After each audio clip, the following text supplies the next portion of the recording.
When Emma was just 12 years old, she learned what it meant to feel invisible. She grew up in a small town in Ohio, raised by her grandmother after her parents left. At school, she was shy, quiet, and different. While other kids wore brand-name clothes, Emma wore hand-me-downs that barely fit. Every day, she faced cruel laughter in the hallways. Words like worthless, nobody, and weird followed her like shadows. At night, she cried silently into her pillow so her grandmother wouldn't hear. She believed the world had already decided she wasn't good enough. But inside Emma's heart lived a quiet fire. One afternoon, after another day of bullying, she sat alone in the library. She picked up an old, torn book about leaders who changed history. People who rose from nothing to inspire millions. Emma read their stories and thought, if they can rise from pain, maybe I can too. That moment was the seed of her transformation. As Emma grew older, she discovered her passion for public speaking. At first, it terrified her.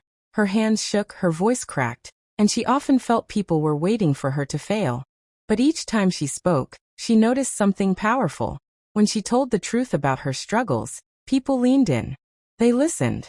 They cried. By the time she was in college, Emma had faced countless obstacles, working 2 jobs, sleeping only a few hours a night, and still being told she would never make it. Yet every time life knocked her down, she got up with even more determination.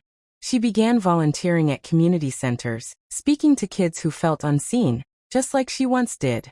She told them, "Your tears don't define you. What you do with them does." Slowly, she became known as a voice of hope.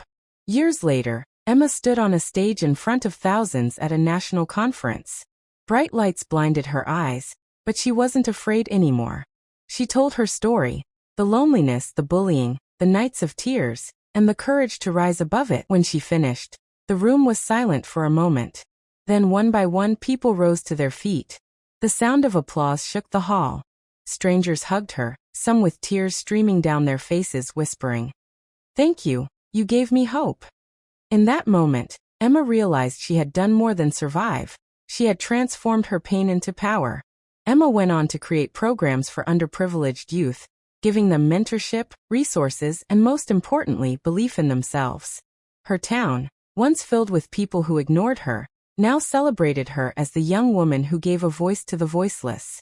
She didn't just win success, she won hearts. She changed the very society that once overlooked her. And though Emma still remembered those nights of silent tears, she looked back with gratitude, because it was in the darkest moments that she found the strength to shine.